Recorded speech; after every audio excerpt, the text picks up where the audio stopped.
Velkommen til denne præsentationsvideo af WebToIt CMS-system. Jeg vil starte her med at logge ind på systemet. Det gør man efter internetadressen ved at skrive admin efter skråstregen.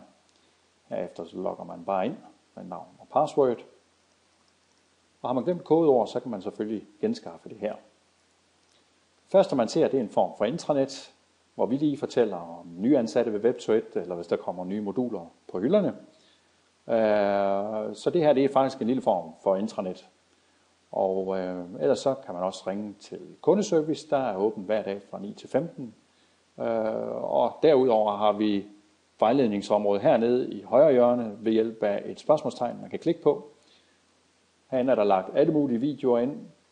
Hvis man for eksempel prøver at klikke her på oprette ny side, så får man en vejledning her til, hvordan det nu er, man gør det, der trin for trin viser, hvordan man gør.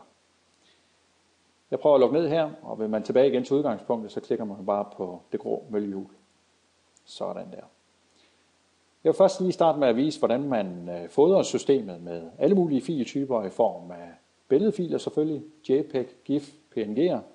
Det kan også være Excel-ark, det kan være PowerPoints eller Word. Så der kan komme rigtig mange filer op i systemet. Vi klikker op på filupload her i øverste højre hjørne. Og der får jeg mulighed for at trykke på gennemse. Så finder jeg lige en map her med nogle billeder i.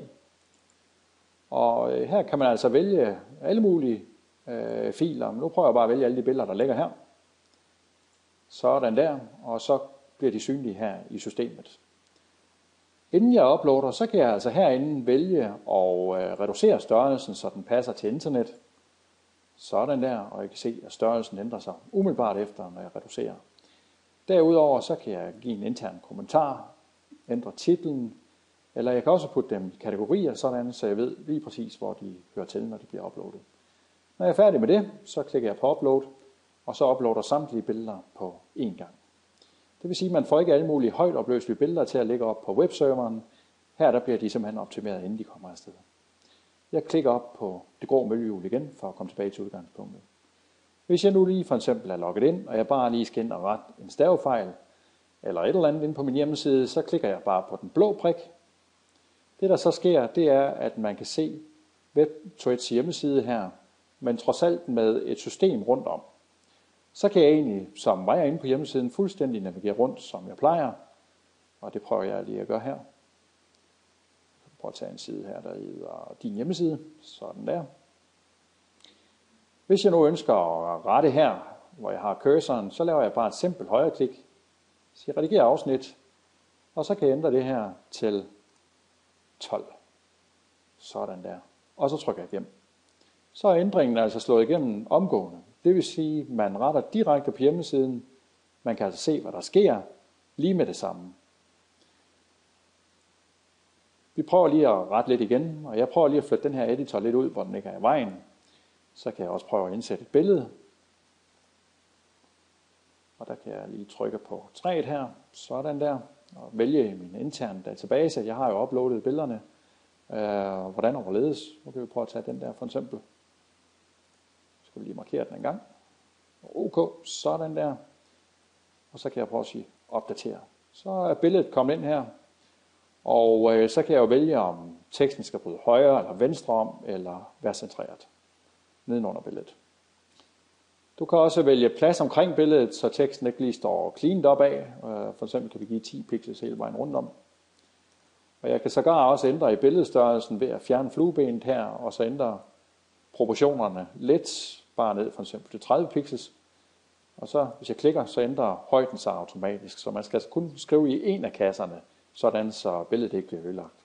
Og så kan jeg klikke op til og bagefter, og så reducerer billedstørrelsen sig. Og så kan jeg sige OK. Og så kan jeg trykke gennem. Nu siger jeg bare fortryd i det her tilfælde. Der er også stavekontrol. Og der er muligheder selvfølgelig for forskellige skrifttyper, alt efter hvad grafikeren har valgt. Om det er overskrifter, om det er skrifttype eller farve og størrelse og alt det der, det er fast defineret i systemet. Også så der bliver holdt en ensartet grafisk linje igennem hele processen. Selvfølgelig kan man lave links og alle de her ting, som der skal være i et almindeligt CMS-system. Godt, så jeg siger fortryd her, sådan der. Så er der heroppe i toppen mulighed for selvfølgelig at køre noget brugerstyring. Man kan selv oprette nye brugere. Man kan oprette password og alt det der nu skal til, så man selv er herre i eget hus. Hen under moduler, der har vi mulighed for at oprette side. Og det kan vi prøve at gøre en gang her lige for et hurtigt eksempel. Oprette en ny side. Så kan jeg tage den skabelon, designskabelon, jeg ønsker at vælge. Jeg vælger her underside. Sådan der. Og så skal jeg selvfølgelig navngive, hvad den her side skal omhandle. Og det kan for eksempel være salgskampagne. Sådan der. Og her kan jeg så bestemme, om den skal indsættes i menuen, og om den skal være aktiv med det samme. Det siger vi bare ja til. Sådan der. Og så har vi jo valgt, at den skal indsættes i menuen. Så skal jeg jo lige gøre opmærksom på, nu er der jo 2 menuer her. Hvad det er for en menu, den skal ind under. Nu kan vi prøve at sige, at det skal være salgsmenuen.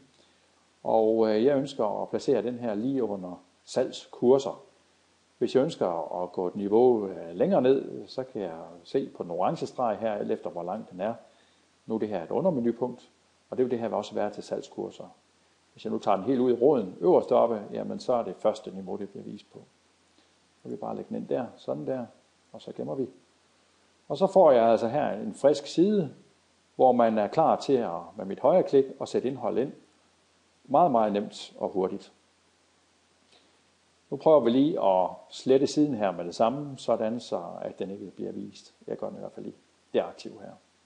Nu når vi har det her sideinfo vindue åbent, så kan jeg herinde indsætte metadata, altså til Google søgeoptimering i form af beskrivelser og nøgleord. Og derudover har jeg de almindelige egenskaber til at styre søgevenlige urler og etc. Så herinde kan jeg også tidsstyre sider ved at sige, at den her side, den skal altså, da det er en kampagne, først går i luften onsdag om 3 dage, 2 dage, sådan der. Og så kan jeg sige igen, hvornår den så skal hoppe af. Og det skal den så den 29. Og så siger jeg igen, sådan der. Så det går den her side automatisk online på en pågældende dato. Og den lægger så også automatisk ud i menuen, og den går automatisk af igen, for det er jo typisk det, man kan glemme i processen. Godt. Moduler her er der jo masser af muligheder på. I alt 38 moduler kan man tilkøbe til systemet. Og det er jo alt lige fra POL-analysesystemer til vores online brochure-modul Paperturn, hvor man med PDF-brochurer kan lægge dem op, og så de bliver sådan helt bladrebogsagtigt. Og så er der jo nyhedsbrevsystemer, der er formularbilleder og mange andre ting. Så man skræddersyr altså løsningen til, hvad behovet er. Og der plukker man jo bare ned fra hylderne, som er det vigtigste. Og det er jo selvfølgelig dialog med os, hvad der er mest interessant at starte ud med. Et er jo, hvad man starter med, og et er, hvad man udvikler sig med igennem tiden. Det jeg lige skylder at fortælle om Web2.1 CMS-systemet her på faldrebet, det er, at systemet er dynamisk. Det vil sige, at der kommer hele tiden løbende opdateringer ind, som forbedrer systemet. Man skal altså ikke vente på en version et eller andet, der går i luften næste år. Så det var bare lige det, og med det så vil jeg håbe, at det her det var en fin lille gennemgang, og ellers er man velkommen til at ringe til os på 66 19 4x0. Tak skal I have.